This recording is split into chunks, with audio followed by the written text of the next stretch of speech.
Welcome back to Studio 5. It's an aspect of life we are all familiar with, but what if I told you there is an upside to stress? My next guest says it's all about how you frame it. Studio 5 relationship coach Dr. Matt Townsend is here to help us make peace with stress, because I think we've all learned one fact: it's not going away. No, it doesn't go away, and it's part of life. Like, you tell me an animal that isn't a little stressed here and there. An animal? Any animal on Earth. A cat, a dog, a horse. No, those are the most stressful. Any animal that lives with a human are the most stressed animals. Really? Yeah, isn't that weird? Wait, is that data? Yeah, that's true. So think about it. Most of the animal kingdom, they don't suffer chronic stress, but during deer hunting season, all of the deer get a little stressed.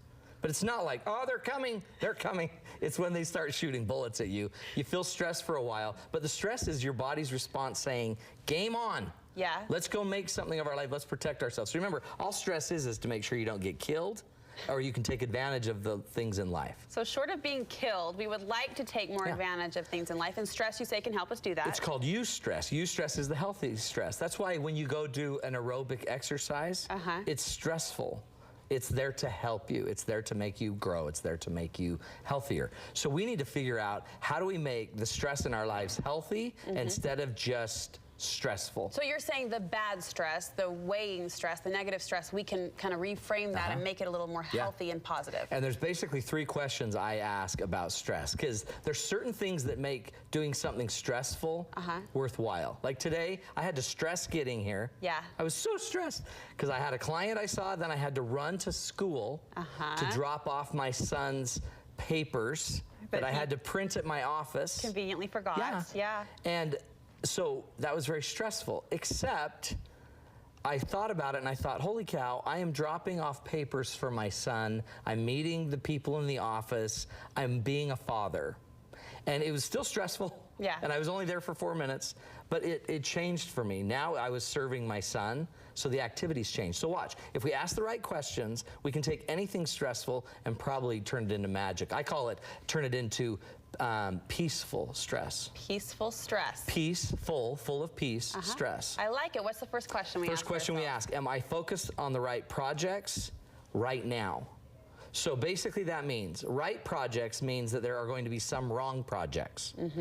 A right project would be anything that fits into your long-term vision, your long-term purpose, your goals in life, your vision. Why are you here on this earth? If part of your life is to be a friend, a mother, a husband, a spouse, then what you're doing in those roles maybe shouldn't be as stressful as they're feeling.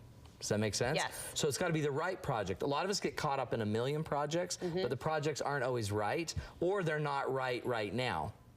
Sometimes a project could be right, just not right now. It's the timing of it that throws your life in a loop. That's right. Like right now, I had an example of a woman that had a baby and threw her life upside down because she couldn't take care of all of her other duties. But right now, what's the most important project she could handle right now is being a mother to a newborn baby.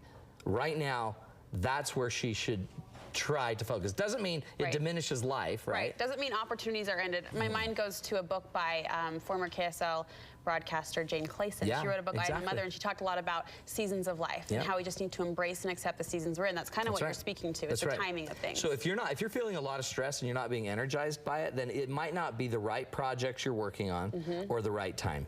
So it's a timing or a project issue. That right there could eliminate, I'm going to go out on a limb here, like 60% I think of our stress. Just identifying why we're doing it and if the timing is good. That's exactly right. I like that. So if you're not feeling stressed or peaceful stress, then you're either doing the wrong things or you need to reframe it so it feels more right. All right. You need to see how the project fits into your life and how it fits into your life right now. What's question number 2? 2, am I connecting to the most important people in my life? So notice we're thinking projects and people. If you want to have the good stress in your life, you've got to be taking care of the most important people. In the end, people matter more than things.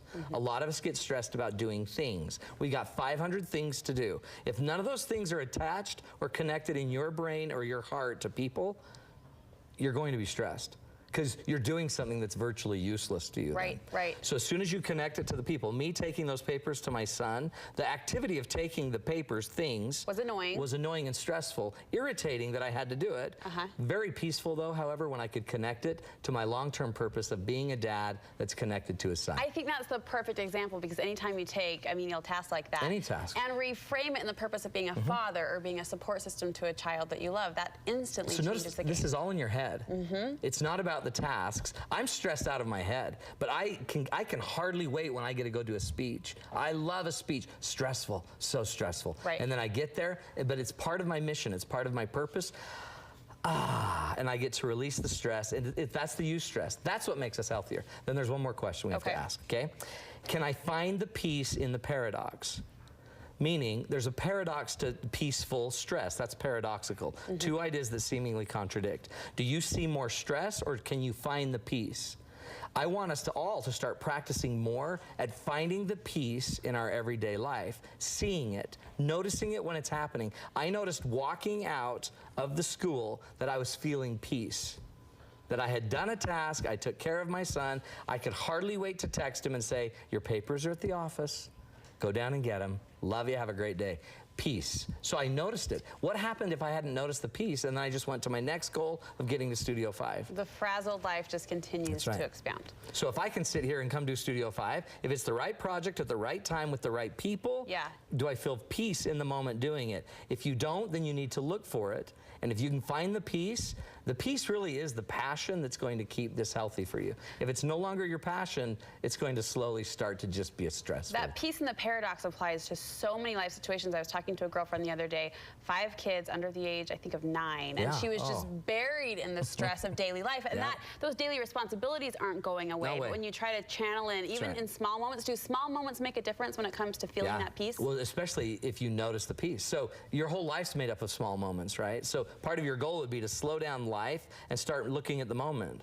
What is this moment bringing me? Is it the right project? Is it the right time? Am I doing what I need to with the people? And can I see the peace? If you can see the peace in the moment, 10 moments a day, you will have had a fairly peaceful day. So it's going to be the small moments that make up your days, that make up your years, that make up your lifetime. So wise you are. I'm so wise and peaceful. This is the kind of wisdom and peace you can find from your Life Changer program. One of my favorite things on earth, go to matttownsend.com, and what I love about it is every day, brand new idea, a principle, and you customize your own questions. All it's about, notice these are all questions. Questions get your mind thinking. I believe your heart, your spirit already knows what you need to do. The questions lead you to what the spirit needs you to do, and then you go do it, and then guess what happens?